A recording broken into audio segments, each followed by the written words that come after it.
নারায়ণগঞ্জের যানজট নিরসনে কঠোর অবস্থান নিলেন নির্বাহী ম্যাজিস্ট্রেট এবং মহানগর বিএনপির সদস্য সচিব অ্যাডভোকেট আবু আলী ইউসুফ খান টিপু। 24শে ফেব্রুয়ারি রোজ মঙ্গলবার বিকেলে ষষ্ঠ দিনের মতো নারায়ণগঞ্জের চাষারার মোড়ে যানজট নিরসনে চারপাশে অবৈধ ফুটপাত ও অবৈধ সিএনজি স্ট্যান্ড উচ্ছেদ ও জরিমানা করেন নির্বাহী ম্যাজিস্ট্রেট তাবাসসুমা হাসান তানিশা।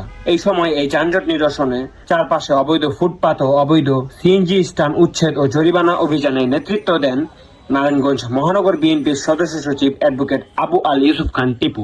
এই অভিযানের কারণে স্বস্তি নেমে এসেছে নারায়ণগঞ্জ শহরে।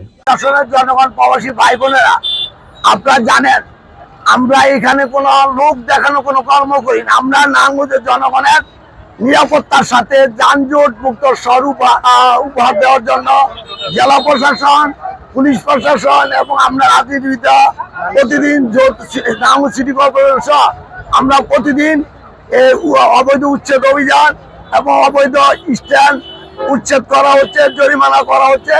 আমরা এই 4 রাত পর্যন্ত কন্টিনিউ প্রসেস করবো। আর ইতিমধ্যে আমাদের নারায়ণগঞ্জ সিটি কর্পোরেশন প্রশাসন দেওয়া হয়েছে। আমরা সিটি কর্পোরেশন এবং জেলা প্রশাসন, পুলিশ প্রশাসনের রাজনীতির যৌথ উদ্যোগে আমরা এই নারায়ণগঞ্জবাসীকে যানজট মুক্ত শহর উপহার দেওয়ার জন্য এই কাজটা করবো। আপনারা জানেন গণতন্ত্র বাংলাদেশের মাননীয় প্রধানমন্ত্রী জনতা তারেক রহমান আমাদেরকে জনগণের পাশে, জনগণের সেবক হিসাবে কাজ করার জন্য নির্দেশ দিয়েছে।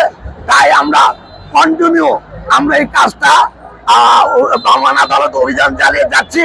আমরা আশা করি নারায়ণগঞ্জবাসী সুধী সমাবেশ, রাজনীতিবিদ এবং প্রশাসন এবং print media, electronic media, online media আমাদেরকে সর্বদা সহযোগিতা করবো এবং আমরা নারায়ণগঞ্জবাসী একটা সুন্দর যানজটমুক্ত শহর উপহার দিতে পারবো। ফুটপাত এবং যেহেতু সিটি কর্পোরেশন প্রশাসন হয়েছে, আমরা ফুটপাতের ব্যাপারেও অনতিবিলম্বে 2-1 দিনের মধ্যে আমরা ফুটপাতের সকল অকাল দেখে আমরা এটাকে নিয়ন্ত্রণ করার জন্য, ফুটপাত দূর করার জন্য আমরা চেষ্টা করবো।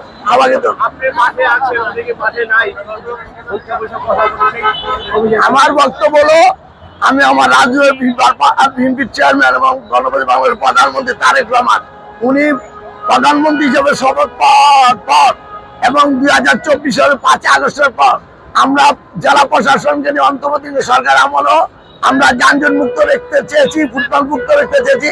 এখন যেহেতু আমাদের অভিভাবক উনি প্রধানমন্ত্রী হয়েছে, উনি দিয়েছেন কোনোভাবে নারায়ণগঞ্জকে বিশৃঙ্খলা করতে দেওয়া যাবে না, যানজট শহর করতে দেওয়া যাবে, যানজট মুক্ত হবে, হকার মুক্ত হবে এবং ফুটপাত মুক্ত করতে হবে।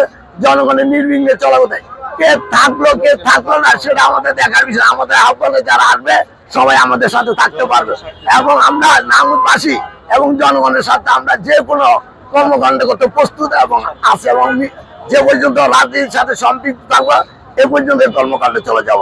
আমরা কোনো নাটক করি না, আমরা কোনো অভিনয় করি না। আমরা জনগণের সাথে যারা এগুলি পড়ে তাদেরকে আহ্বান করবো, আপনারা আমাদের সাথে আসেন। মানুষকে উস্কানিমূলক বক্তব্য না দিয়ে, অন্যায় কথা না বলে, উদ্যোগ কথা না বলে রমজান মাসের সংযমী হোক এবং আমাদের সাথে কাজ করেন। সবাইকে ধন্যবাদ।